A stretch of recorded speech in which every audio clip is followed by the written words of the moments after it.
BBC বাংলার সান্ধ্য অধিবেশন প্রবাহতে আপনাদের স্বাগত। আজ আপনাদের সাথে লন্ডন স্টুডিও থেকে আছি মানসী বড়ুয়া। বিবিসি বাংলার সব রেডিও শ্রোতাকে সুদীর্ঘ সময় আমাদের সাথে থাকার জন্যে, আমাদের বেতার সাংবাদিকতার উপর আপনাদের আস্থা রাখার জন্য বিবিসি বাংলার সবার পক্ষ থেকে আন্তরিক ধন্যবাদ। আর ঢাকায় আমার সাথে থাকছেন আকবর হোসেন। শুরুতেই জানিয়ে দিব আপডেটগুলো। সেনারা বিগড়ে গেছে, ঘোর বিপদে নেতানিয়াহু, ইসরায়েলি গণমাধ্যমে বিস্ফোরক প্রতিবেদন। চীনের নতুন অত্যাধুনিক ক্ষেপণাস্ত্র গুয়াম কিলারের আতঙ্কে আমেরিকা, গলা শুকিয়ে কাট ট্রাম্পের। মিশরকে বিপদে ফেলতে ইসরায়েলের নতুন ষড়যন্ত্র। পুতিনের সঙ্গে বৈঠকের পরই কিমের ডিএনএ মুছতে ব্যস্ত কর্মীরা, ভাইরাল ভিডিও। পাকিস্তানের জন্য অভেদ্য ক্ষেপণাস্ত্র প্রতিরক্ষা ব্যবস্থা S-400 ভারতকে আরও দেবে রাশিয়া। মিশরকে বিপদে ফেলতে ইসরায়েলের চাল। মোদির পানি সন্ত্রাসের উল্টো ফল পেল ভারত, নিজেদের বন্যায় 1400 গ্রাম প্লাবিত, প্রাণ গেল 30 জনের। শুনছিলেন শিরোনাম, এবারে বিস্তারিত।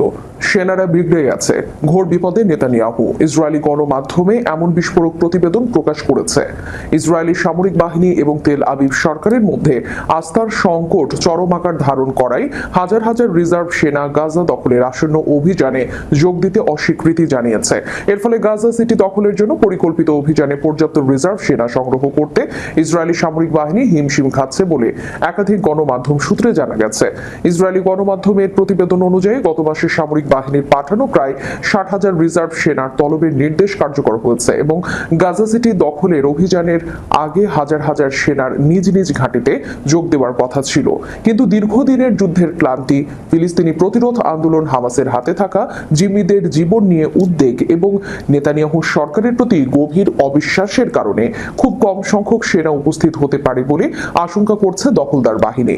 প্রতিবেদনে বলা হয়েছে, বেশিরভাগ রিজার্ভ সেনা 2023 সালের অক্টোবরে গাজা যুদ্ধ শুরু হওয়ার পর থেকে ইতিমধ্যে শত শত দিন দায়িত্ব পালন করেছে। এখন তাদের অতিরিক্ত 3 মাস কাজ করতে বলা হয়েছে, যা যুদ্ধের পরিস্থিতি বিবেচনায় আরও 1 মাস বাড়ানো হতে পারে।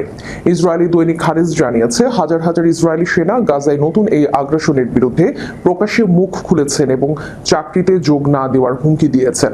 এক রিজার্ভ সেনা হারেসকে বলেছেন, এবারের ডিউটি এখন পর্যন্ত সবচেয়ে কঠিন। হামাসের হাতে থাকা জিম্মিদের জীবন নিয়ে উদ্বেগের কারণে অনেকেই দ্বিধায় ভুগছেন। তারা আরো যোগ করেন, প্রধানমন্ত্রী বেনিয়ামিন নেতানিয়াহু সরকারের ঘোষিত উদ্দেশ্যগুলোতে তাদের কোনো বিশ্বাস নেই।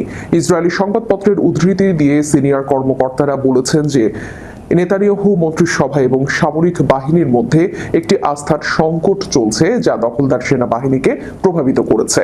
এই পরিস্থিতিতে রিজার্ভ কমান্ডারদের সৈন্যের সাথে আলোচনা করার এবং তাদের মতামত ও অনুভূতি প্রকাশ করার সুযোগ দেওয়ার নির্দেশ দেওয়া হয়েছে। এক রিজার্ভ সেনা বলেন, আমরা কথা বলি এবং আমাদের মতামত জানাই, কিন্তু কোনো উত্তর আসে না। আগের কোনো অভিযানে এমন অনুভূতি আমার মনে পড়ে না। কমান্ডারদের সাথে কথা বলে স্পষ্ট বোঝা যায় আমরা এমন এক যুদ্ধে যাচ্ছি যা সেনাবাহিনী নিজেও চায় না। তিনি আরো বলেন, গাজায় 280 দিন যুদ্ধ করার পর কেউ আমাকে কোনো রূপকথার গল্প শোনাতে পারবে না। আমি দুর্ভাগ্যবশত গাজাকে চিনি। গাজা দখলের সাথে জিম্মিদের ফিরিয়ে আনার কোনো সম্পর্ক নেই, এটা আমরা প্রত্যেকেই বুঝি। এদিকে ইসরায়েলি সেনাপ্রধান ইয়ার জামিল গাজায় জিম্মিদের জন্য এই অভিযানের বিপদ সম্পর্কে নেতানিয়াহুকে চাপ দিয়েছেন বলেও জানা গেছে। রিজার্ভ সেনারা একটি যৌথ বিবৃতিতে দখলদার সরকারের উদ্দেশ্যে বলেছেন, গাজা চূড়ান্তভাবে দখল করার সিদ্ধান্তটি স্পষ্টতই অবৈধ এবং এটি জিম্মি সৈন্য এবং বেসামরিক নাগরিকদের ঝুঁকির মধ্যে ফেলবে।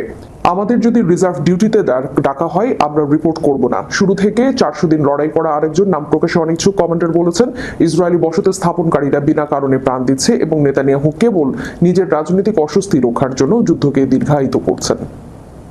চীনের নতুন অত্যাধুনিক ক্ষেপণাস্ত্র গুয়াম কিলারের আতঙ্কে আমেরিকা, গলা শুকিয়ে কাট ট্রাম্পের। বহু চাপের মুখে থাকা যুক্তরাষ্ট্রের অস্বস্তি আরও বাড়িয়ে দিয়েছে চীনের সাম্প্রতিক সামরিক আয়োজন। রাশিয়া, ভারত, উত্তর কোরিয়া এবং ইরানের মতো দেশগুলোর উপস্থিতিতে এই আয়োজন ছিল অত্যন্ত গুরুত্বপূর্ণ। চীনের বিজয় দিবস কুচকাওয়াজে দেশটির প্রেসিডেন্ট শি জিনপিং নতুন একটি অত্যাধুনিক ক্ষেপণাস্ত্র উন্মোচন করেছেন, যা সামরিক বিশ্লেষকদের মধ্যে ব্যাপক আলোচনা সৃষ্টি করেছে। এই নতুন ক্ষেপণাস্ত্রটির নাম DF-26D, যা একটি বিমানবাহী রণতরী বিধ্বংসী হাইপারসনিক ব্যালিস্টিক ক্ষেপণাস্ত্র। যুক্তরাষ্ট্র এটিকে গুয়াম ধ্বংসকারী নাম দিয়েছে। এর গতিবেগ ম্যাক 12 এর বেশি, অর্থাৎ ঘন্টায় 15,000 কিলোমিটারের উপরে এবং পাল্লা 4,000 কিলোমিটারের বেশি।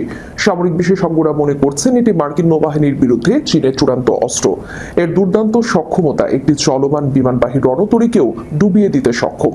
সমরবিদের মতে DF-26D সহ চীনের সর্বশেষ উন্মোচন করা ক্ষেপণাস্ত্রগুলো দেশটির অ্যান্টি অ্যাক্সেস বা এরিয়া ডিনায়াল কৌশলকে এক ভিন্ন উচ্চতায় নিয়ে গেছে।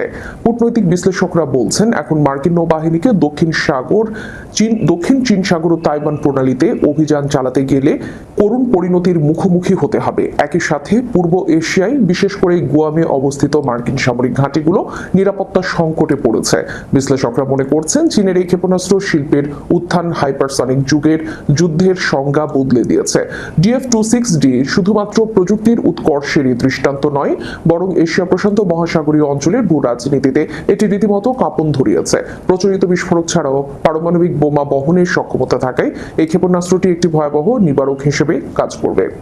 এর ফলে চীনের প্রতিবেশী দেশগুলো যারা যুক্তরাষ্ট্রের মিত্র ও সহযোগী যেমন দক্ষিণ কোরিয়া, জাপান ও ফিলিপাইন, তারা এখন চীনকে সমঝে চলবে অথবা ভয় পাবে। তবে বিশ্লেষকদের আশঙ্কা এশিয়া প্রশান্ত মহাসাগরীয় অঞ্চলে অস্ত্রের প্রতিযোগিতা যেভাবে বাড়ছে তাতে DF-26D যেন জ্বলন্ত আগুনে ঘি ঢেলেছে। মিশরকে বিপদে ফেলতে ইসরায়েলের চাল।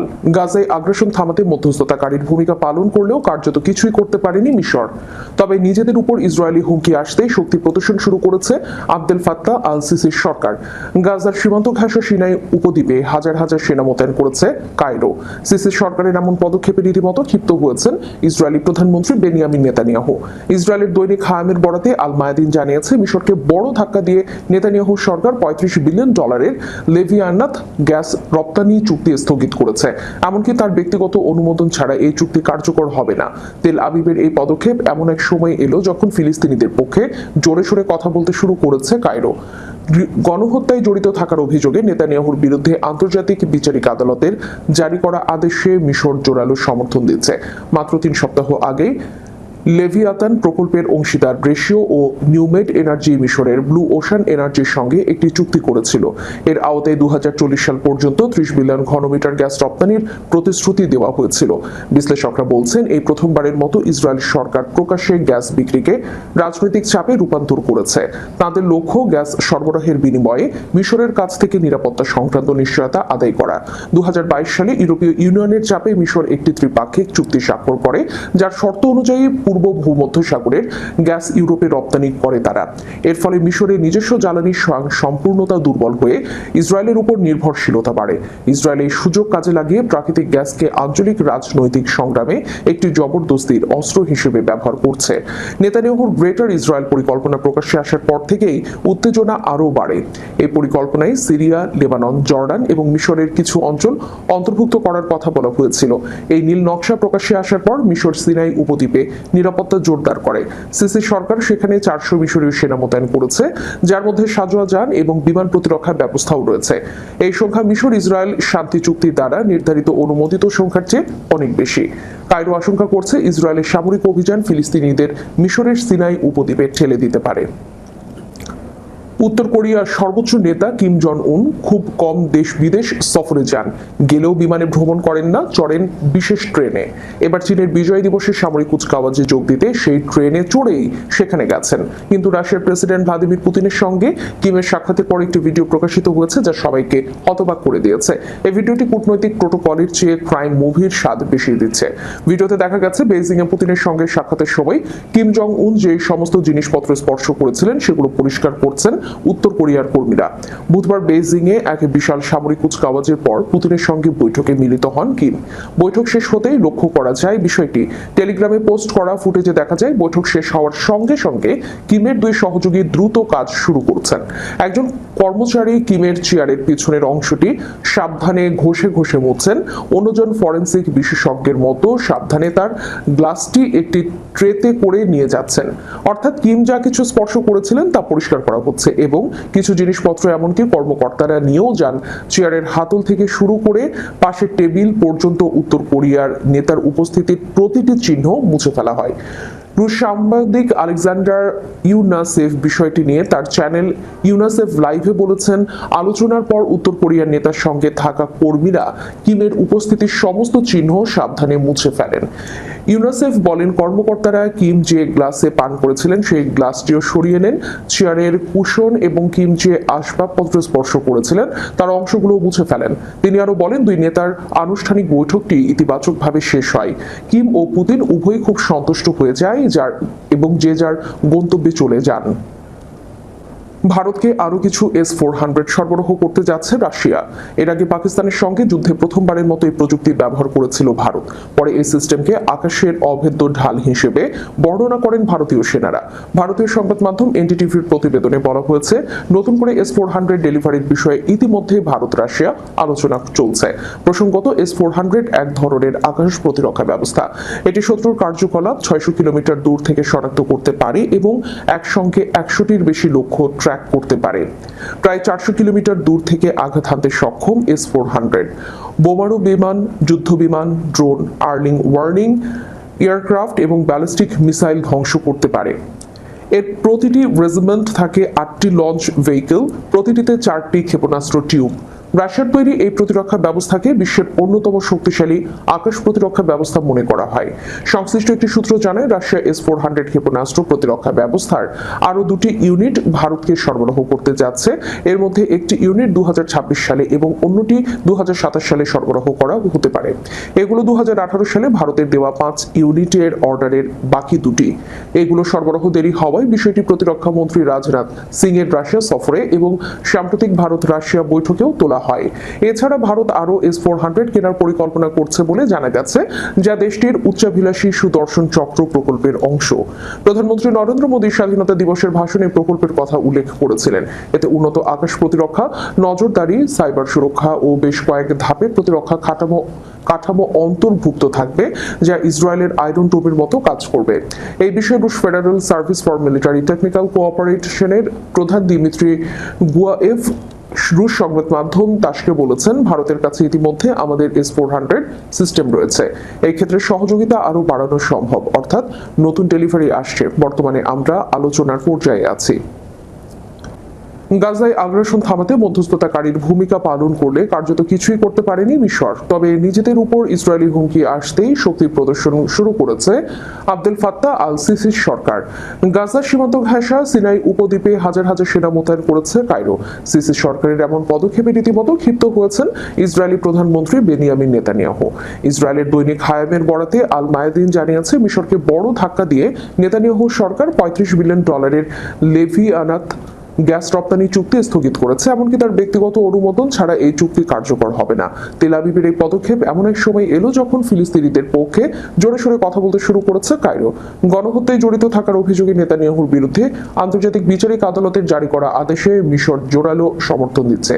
মাত্র 3 সপ্তাহ আগে লেভিয়ানাত প্রকল্পের অংশীদার রেশিও ও নিউভ এনার্জি মিশরের ব্লু ওশান এনার্জির সঙ্গে একটি চুক্তি করেছিল। ভারতের উত্তরাঞ্চলের পাঞ্জাব রাজ্যে ভয়াবহ বন্যা পরিস্থিতি দেখা দিয়েছে। এতে এখন পর্যন্ত অন্তত 30 জনের মৃত্যু হয়েছে এবং 3,54,000-এর বেশি মানুষ ক্ষতিগ্রস্ত হয়েছে। ভারী বৃষ্টিপাত ও নদীর পানির বিপদসীমার কাছাকাছি চলে আসায় রাজ্যের 23টি জেলাকে বন্যা আক্রান্ত ঘোষণা করা হয়েছে। এসব জেলার 1,400 গ্রামে বন্যার পানি প্রবেশ করেছে। ব্রিটিশ সংবাদ মাধ্যম বিবিসি বলছে, এর মধ্যে বন্যা কবলিত নিচু এলাকা থেকে প্রায় 20,000 মানুষকে সরিয়ে নেওয়া হয়েছে এবং তাদের জন্য শত শত ত্রাণ শিবির স্থাপন করা হয়েছে। পাঞ্জাবের মুখপাত্র ভগবন্ত মান জানিয়েছে, 1988 সালের পর এটি রাজ্যের সবচেয়ে ভয়াবহ বন্যা। ভারতের খাদ্য ঝুড়ি হিসেবে পরিচিত এই রাজ্যে বন্যায় 1,48,000 হেক্টর কৃষি জমির ফসল নষ্ট হয়েছে। রাজ্যের 3 কোটি মানুষের 1/4 কৃষিকাজের উপর নির্ভরশীল হওয়ায় এটি উদ্বেগের কারণ হয়ে দাঁড়িয়েছে। সুলতেজ বিয়াস এবং রাভি নদীর জল বিপদসীমার কাছাকাছি চলে এসেছে এবং বহু জলধারাও প্রায় পূর্ণ হয়ে গেছে। অনেক এলাকায়, বিশেষ করে লুধিয়ানা শহরে বন্যার পানি মানুষের বাড়িতে ঢুকে পড়েছে। উদ্ধার অভিযানে ভারতীয় সেনাবাহিনী, বিমান বাহিনী, নৌবাহিনী এবং একাধিক বিপর্যয় মোকাবিলা দল কাজ করছে।